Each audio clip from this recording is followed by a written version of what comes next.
important call this morning at 8 o'clock with Lebanon and with many leaders from different countries. And I think it was, first of all, it's one of the most horrific things I've ever seen. But it was a very important call with really led with France and President Macron, who's very close, as you know, to Lebanon. And we had it, a lot of things were worked out.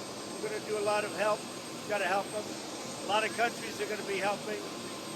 They think 150, but it's probably, the number of lost could be astronomical. They say at least 5,000 were injured, and that means many hundreds of people were killed. That is a horrible situation. So the United States is working very diligently. We have 3 planes going over, loaded up with medical supplies, food and water. We'll be sending additional planes.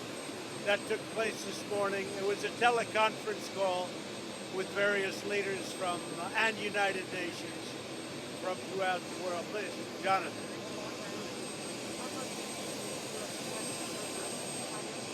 Right. Right. We haven't given a number, but it'll be substantial. On a humanitarian basis, we have to do it. We have to do it. It's, you'd almost say, how does a country survive such a tragedy? This was at a level, I have people over there, they said this is at a level that we've never seen before.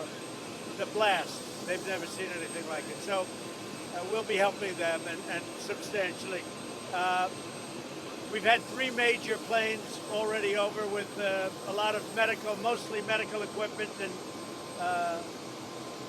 various things to help. We have some excellent military that do this, and they've reported back that they've never seen anything like this before.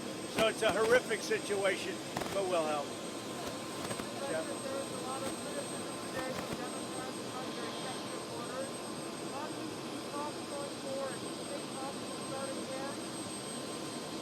So the Democrats were just unwilling to do anything, and all they wanted to think about was how to steal an election. We discussed it yesterday, Jeff, where they wanted all sorts of things having to do with mail-in voting. They wanted no signature verification. They were asking for things that just had nothing to do with what we're talking about. And we've been going through this routine for a long time, number of weeks. And it was time to act. And actually, we've been largely praised. We have to get money out to the people. It was China's fault. They did this horrific thing. It was China's fault. We have to get money out to the people. So I would say, I mean, you may say that, you know, you've heard some negatives, but I've heard mostly positives. Mostly positives, even from people that you at least think would be very positive. I hear that's what the Democrats want to do now. They want, look, they were not interested in doing what they had to do. Their big point of discussion was bailouts. They wanted to bail out poorly run Democrat states. Like, you know, I could name them, I could give them to you right now, but why do it? Because you know the same states as I do, and cities. And we're not going to do that. We'll help, but we're not going to do numbers. They talked about a number of $1 trillion. We can't do that, Jonathan.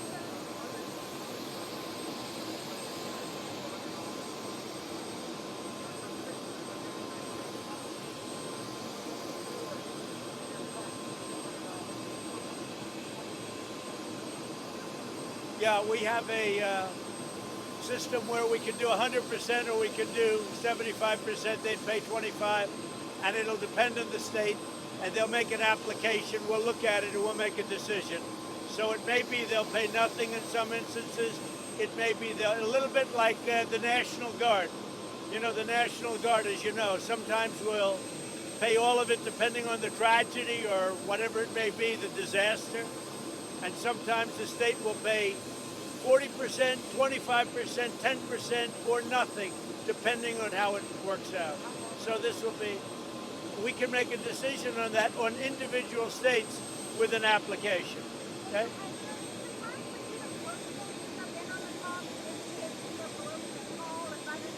Well, I've been involved personally, and through my representatives who are wonderful, and we have additional people too. But I'm involved very, look, I've been on the phone a lot over the last 3 or 4 days, and I think it actually works better if we do it the way we're doing it. We've gotten much of what we've wanted without having to give up anything, and that's very good. You can't beat that. You can't beat the deal we made. We've gotten much of what we wanted, and they didn't get what they wanted, and they would have, and I guess they still could, in all fairness. I mean, I hear that Nancy Pelosi wants to call and she wants to see if she can do something, but they're much more inclined to make a deal now than they would have been 2 days ago. Yeah, I talked to them. Mr. President, you mentioned the Postal Service. We've seen some cutbacks. Now the right time to be doing that? And is it going to be prepared for November? Would you think about doing any sort of actions on your own? Well, I didn't speak to the Postmaster General of the Post Office. I know this. He's a very good businessman. He's very successful. And I know he wants to make the Post Office at least somewhat lose a lot less money. It's lost so much money over the decades. Nothing loses money like the Post Office. And he wants to make it successful. He wants to make it so it can operate, so that you don't have to give it $25 billion a year to sustain itself. So you'd really have to ask him those questions. But he wants to make it self-sustaining and successful. He's a very, very smart guy. He's a great businessman. So let's see what he can do. You have confidence in the Postal Service for November? Well, I have confidence that they're going to make it into something. But as you know, it's been losing massive amounts of money over the last number of decades. Massive amounts of money. This is not something new. This is something that's been taking place for a long time. It loses a tremendous amount of money.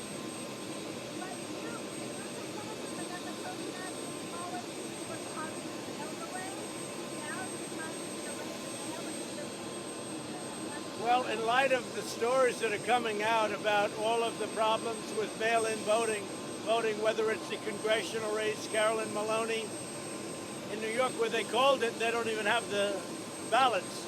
The whole thing is crazy. There's one that just came across my desk, and I'm going to look into it, but I hear it's a catastrophe on mail-in voting. We just can't have that. It's you got to have an honest election.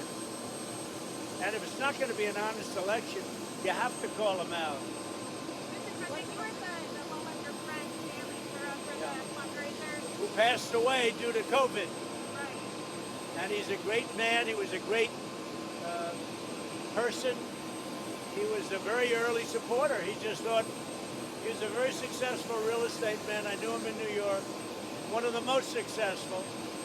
And he was really one of my early supporters. He said Trump is going to win. He said, you don't understand. Right from the day I came down the escalator with our First Lady, our future First Lady, he said, you don't understand. Trump is going to win. And he said that to the smartest people in New York, and he said it to the richest people, and he said it to the poorest people. He said, you don't understand Trump, he's going to win. And he was right. And he was very much involved, but he was diagnosed, a number of weeks ago. We went to the hospital, and unfortunately, he didn't make it. And he was just a fantastic person. One of the most charitable people you'll ever meet. He helped a lot of people. Okay?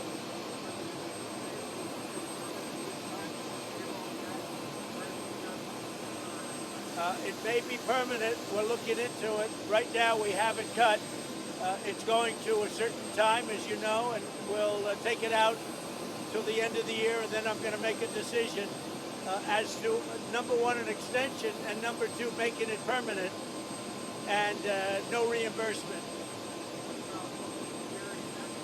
So, yeah.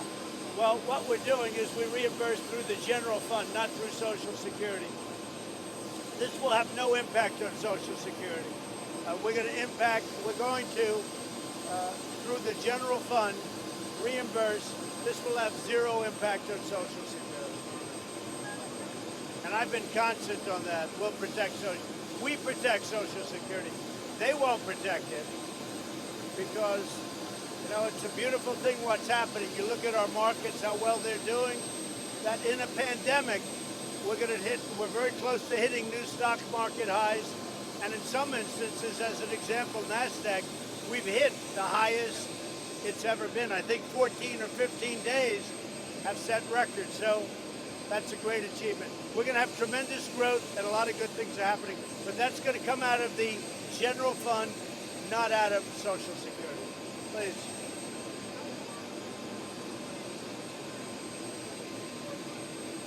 No, we'll be able to do it as long as we deem it necessary. And I will say this, the Democrats have called, they'd like to get together. And we say if it's not a waste of time, we'll do it. But if it is a waste of time, it doesn't make sense. Thank you all very much. Have a good flight. Thanks.